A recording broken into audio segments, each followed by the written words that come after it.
दिल्ली की कड़ाके की सर्दी से बचने के लिए दिसंबर में दक्षिण भारत की धूप से बह पर और क्या हो सकता है। कुछ भी नहीं। आज हम एक ऐसी ही यात्रा पर थोड़ी गहराई से बात करेंगे।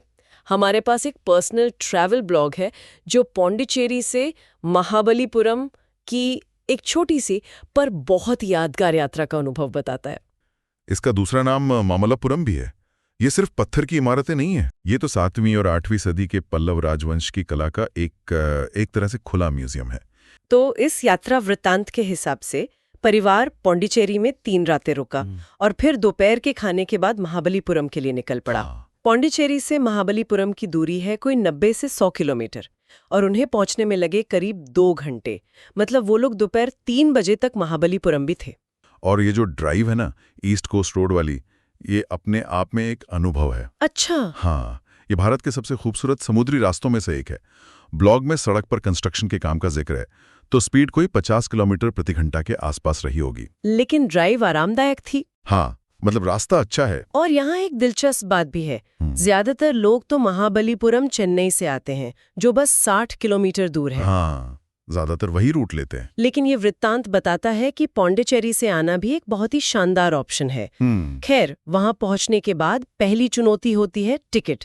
भीड़ और लंबी लाइनों से कैसे बचें। हाँ, ये बहुत ही प्रैक्टिकल जानकारी है।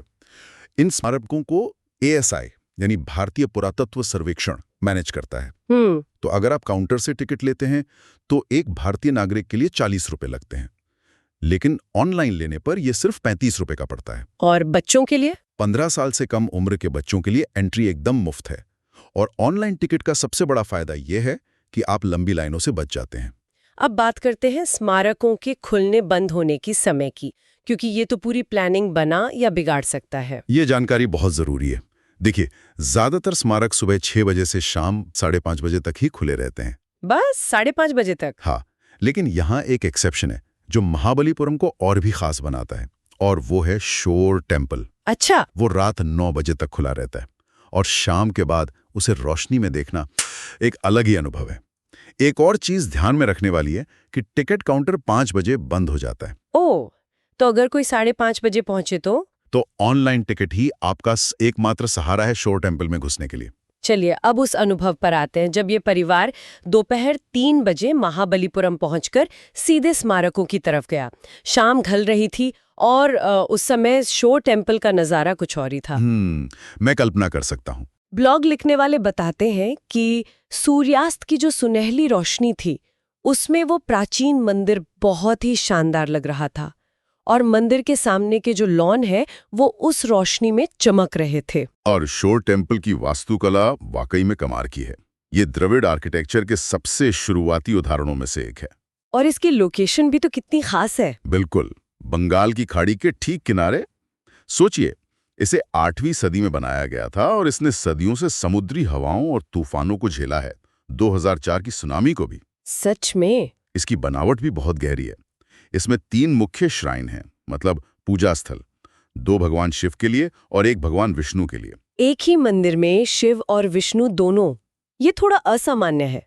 इसका कोई खास मतलब है? हाँ, और ये सिर्फ कला नहीं बल्कि उस समय की राजनीति और समाज को भी दिखाता है। जो मुख्य शिव मंदिर है उसका मुंह पूरब की ओर है, ताकि उगते सूरज की पहली किरण शिवलिंग पर पड़े। बिल्कुल। दूसरा शिव मंदिर पश्चिम की ओर है और इन दोनों के बीच भगवान विष्णु की लेटी हुई शांत मूर्ति है, अनंत शयन मुद्रा में। अरे वाह! एक ही जगह पर शिव और विष्णु का होना ये दिखाता है कि पल्लव शासक शैव और वैष्णव दोनों संप्रदायों को साथ लेकर चल रहे थे। ये उस दौर में धार्मिक सहिष्णुता का प्रतीक था।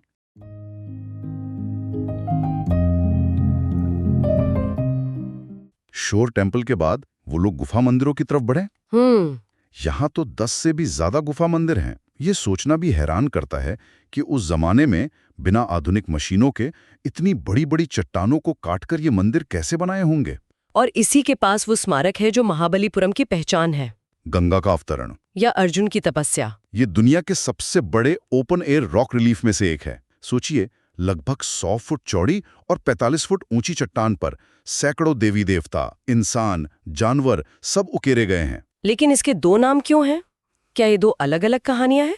यही तो इसकी सबसे दिलचस्प बात है। कुछ इतिहासकार मानते हैं कि ये राजा भगीरथ की तपस्या है जो गंगा को स्वर्ग से धरती पर ला रहे थे। आप चट्टान के बीच में एक दरार देख सकते हैं जहां से असल में पानी बहाया जाता था, जो गंगा के प्रवाह का प्रतीक था। दूसरी तरफ कुछ मानते हैं कि ये महाभारत के अर्जुन की तपस्या है। अच्छा, वो पाशुपतास्त्र के लिए। हाँ, जो वो भगवान शिव से पाने के लिए कर रहे थे। दोनों ही कहानियां तपस्या और दैवीय वरदान के बारे में है। ये एक पत्थर पर लिखी पूरी महागाथा जैसी है। और फिर आता है वो हिस्सा जो शायद बच्चों और बड़ों दोनों को ही सबसे ज्यादा खींचता है। कृष्णा का बटर बॉल। हाँ बिल्कुल, कृष्णा का बटर बॉल। ये एक विशाल ग्रेनाइट का गोला है जो एक छोटी सी ढलान पर ऐसे टिका है जैसे ग्रेविटी को चैलेंज कर रहा हो। वृत्तांत के अनुसार ये लगभग 6 मीटर ऊंचा है और 5 मीटर चौड़ा, और वजन करीब 250 टन। ये अपनी जगह पर लगभग 1200 सालों से है। ऐसा लगता है कि किसी भी पल लुढ़क जाएगा, पर वो वहीं का वहीं है। सोर्स में एक दिलचस्प बात बताई गई है कि पीछे से इसका एक हिस्सा टूटा हुआ है, जिस वजह से एक तरफ से देखने पर ये आधा गोलाकार जैसा लगता है। और इसके बारे में कहानी भी है। कहते हैं कि 1908 में मद्रास के गवर्नर आर्थर लॉली ने इसे हटाने की कोशिश की थी। अच्छा? हाँ, उन्होंने 7 हाथियों से इसे खिंचवाया, लेकिन वो पत्थर 1 इंच भी नहीं हिला। ये प्रकृति की इंजीनियरिंग का एक अद्भुत नमूना है। उस दिन की उनकी यात्रा का आखिरी पड़ाव था पंचरथ। ये 5 अलग-अलग संरचनाएं हैं और हर एक को एक ही विशाल चट्टान से तराश कर बनाया गया है। Monolithic structures. हाँ, और इनके नाम महाभारत के 5 पांडवों और द्रौपदी के नाम पर रखे गए हैं। और आपकी बात से मुझे एक और दिलचस्प पहलू याद आया। हालांकि इन्हें रथ कहते हैं और नाम पांडवों पर हैं, पर असल में ये न तो रथ है और न ही इनका महाभारत से कोई सीधा लेना देना है। तो फिर ये हैं क्या? ये असल में मंदिर वास्तुकला के प्रोटोटाइप हैं। हर रथ एक अलग स्टाइल को दिखाता है। ये ऐसा है मानो पल्लव कलाकारों ने भविष्य के मंदिरों के लिए एक ही जगह पर 5 अलग-अलग 3D मॉडल बना दिए हों। अरे वाह! मतलब ये तो एक तरह का आर्किटेक्चरल कैटलॉग था। बिल्कुल, ये उनकी क्रिएटिव लैब थी। इतना कुछ देखने और समझने के बाद तो दिमाग और पैर दोनों थक गए होंगे। सोर्स में उनके रुकने और खाने पीने के बारे में क्या बताया गया है? हाँ, तो इस परिवार ने रहने के लिए एक एयरबीएनबी बुक किया था। एक इंडिपेंडेंट घर था छत के साथ, और किराया था 3000 रुपए प्रति रात। ठीक है। वृत्तांत के अनुसार जगह काफी आरामदायक और साफ सुथरी थी। और यहाँ एक छोटी सी दिल को छू लेने वाली कहानी भी है। बताइए। उनका जो टैक्सी ड्राइवर था, जो उन्हें पौंडीचेरी से लाया था, उसने रात अपनी टैक्सी में ही बिताई। हाँ। परिवार ने उसे एयरबीएनबी के बरामदे या छत पर सोने की जगह भी दी, लेकिन उसने विनम्रता से मना कर दिया। कहा कि वो अपनी कार में ही ज्यादा आरामदायक महसूस करता है।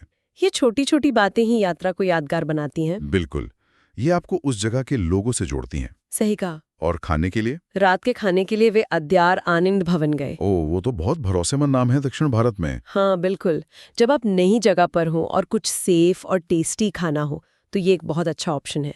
दिन का एक आरामदायक अंत। तो ये तो हुई पहले दिन की बात। अब दूसरे दिन की सुबह की योजना क्या थी? अगली सुबह वे जल्दी उठे।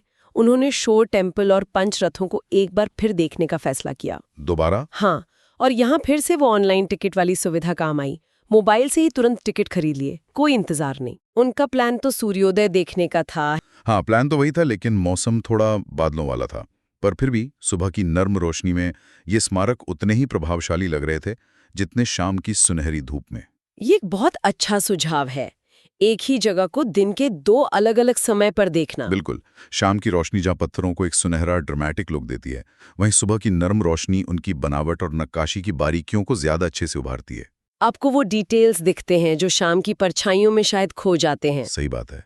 और सुबह की शांति में इन जगहों को देखने का एक अलग ही सुकून होता है, भीड़ भी कम होती है। सुबह इन स्मारकों को देखने के बाद उन्होंने एक स्थानीय रेस्टोरेंट में नाश्ता किया और फिर वापसी।